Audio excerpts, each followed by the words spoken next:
तंगी से जूझ रहे स्प्रिंग कारीगर को नोटिस मिला। कारीगर योगेश शर्मा को आईटी से नोटिस मिला। 11 करोड़ का ये नोटिस मिला। मजदूरी पर ताले की स्प्रिंग बनाने का काम करता था योगेश की पत्नी 2 वर्ष से टीबी की गंभीर बीमारी से ग्रसित है। नोटिस मिलने के बाद घर में 2 दिन से खाना नहीं बना है। पीएम और सरकार से योगेश शर्मा ने अब न्याय की गुहार लगाई है। कुछ महीने पहले भी 10 लाख का आईटी ने नोटिस भेजा था। ये योगेश की तरफ से कहा गया है। औरंगाबाद 9 देवी मंदिर के सामने का ये रहने वाला पीड़ित बताया जा रहा है।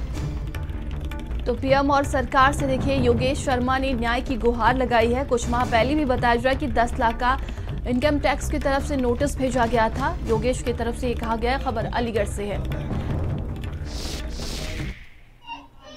आयकर विभाग से नोटिस आया है। जानता तो नहीं था, पढ़वाया था मैंने। 11 करोड़ 11 लाख का। मिलती आपको किस तरह से क्या एहसास हुआ? एहसास हुआ कि हमारे तो खुशखबरी हुई। 11 करोड़ तो नाम ही सुना मैंने। खैर पैसे तो बहुत दूर रहे। खैर इसे तो सुन के खुशखबरी हुई। कल से खाना माना दोनों मियाँ बीवी का सब बंद है। कल से किस तरह का माहौल? अब भाव ये चल रहा है कि मैं मातम हो गया घर में इस तरह का। देखिए स्प्रिंग कारीगर है ये, जिसे नोटिस भेजा गया है आईटी की तरफ से। और जब से ये नोटिस आया है 2 दिन से घर में खाना नहीं बना है। पूरा परिवार सदमे में है। और सुंदर हमसे जुड़ चुके हैं। सुंदर, क्या जानकारी सामने आ रही है मामले को लेकर, जिस तरह से नोटिस भेजा गया है स्प्रिंग कारीगर के घर में?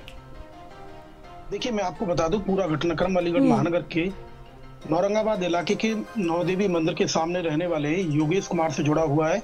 योगेश कुमार का कहना है कि 2 दिन पहले उन्हें आयकर विभाग की तरफ से 11 करोड़ 11 लाख 85,991 रुपए का एक नोटिस भेजा गया है। नोटिस में साफ तौर पर दर्शाया गया है कि अगर उनके द्वारा ये धनराशि अदा नहीं की गई तो उनके मकान और दुकान की कुर्की कर ली जाएगी। लेकिन बड़ा सवाल ये उठता है, जब योगेश से इस बाबत बातचीत की गई तो उन्होंने कहा कि वह मजदूरी पर ताले की स्प्रिंग बनाते हैं और उसी से अपने परिवार का पालन पोषण करते हैं।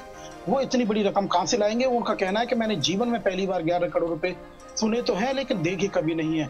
बड़ा सवाल ये उठता है कि आखिर आयकर विभाग के द्वारा इतनी बड़ी धनराशि का नोटिस एक पीड़ित परिवार को भेजा है। उसका कहना है कि वो ताले की स्प्रिंग बनाकर अपना और अपने परिवार का पालन पोषण करता है। उसकी पत्नी जो गंभीर बीमारी होती है टीबी की, उससे ग्रसित है और पिछले 2 साल से उसका इलाज नहीं करा पा रहा है। इतना ही नहीं, जिस किराए के घर में वो रहता है उसकी बिजली कट गई है, जिसकी वजह से वो काफी परेशान है।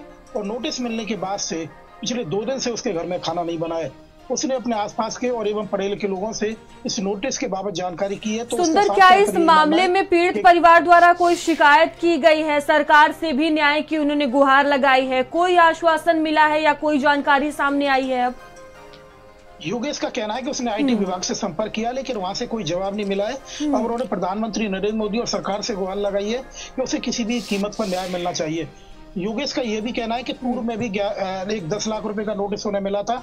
वो भी एक शरारत मानकर चल रहे हैं। वो ये भी देख रहे हैं कि कहीं ना कहीं किसी ने शरारत उनके साथ की होगी। लेकिन बड़ा सवाल उठता है कि आखिर 11 करोड़ 11 लाख रुपए का एक जो आर्थिक तंगी से जूझ रहे कर्मचारी यानी मजदूर के घर पर नोटिस भेजा है। इससे पहले भी एक जूस विक्रेता थे, उनके यहाँ 8 करोड़ का नोटिस भेजा गया है। तो कहीं ना कहीं जो आईटी विभाग यानी इनकम टैक्स विभाग जो है, कहीं ना कहीं बिना जांच पड़ताल किए ही लोगों के घर पर नोटिस भेज दिए जाते हैं, जिसकी वजह से पूरा परिवार सदमे में है और काफी परेशान है। सुंदर, अभी आपने बताया कि जो योगेश है उसने आईटी विभाग से संपर्क करने की कोशिश की, संपर्क भी किया गया लेकिन वहां से कोई भी रिप्लाई सामने नहीं आया है। तो अब आगे का रुख क्या रहने वाला है? योगेश का कहना है कि उसने अपने वकील से संपर्क किया है। वकील के माध्यम से जो नोटिस में समय दिया गया उसी के अनुकूल उसे जवाब भेजा जाएगा। लेकिन बड़ा सवाल ये उठता है कि आखिर आईटी विभाग यानी इनकम टैक्स आयकर विभाग के द्वारा बिना जांच पड़ताल किए इतने बड़े धनराशि का नोटिस भेज दिया जाता है। आयकर विभाग का भी साफ तौर पर यह कहना है कि इनका जो इनकम टैक्स यानी इनका जो पैन कार्ड है वो यूज किया गया और उसी पैन कार्ड के आधार पर यह नोटिस जारी किया गया। इनके नाम पर कोई फर्म संचालित होगी, इसलिए आयकर विभाग के द्वारा ये नोटिस भेजा गया है। लेकिन बड़ा सवाल ये उठता है कि आखिर जो मजदूर प्रवृत्ति का आदमी है योगेश, अपने घर परिवार का जो पालन पोषण करता है, वो एक ताली की जो स्प्रिंग होती है उसे बनाता है, उससे 200 से 300 रुपए पर डे कमाता है, उससे अपना और अपने परिवार का पालन पोषण करता है। लेकिन 11 करोड़ रुपए की धनराशि का नोटिस मिलने के बाद उसके घर में मातम पसरा हुआ है और 2 दिन से खाना तक नहीं बना है। ठीक है सुंदर, बहुत धन्यवाद आपका जानकारियों के लिए। आगे बढ़ते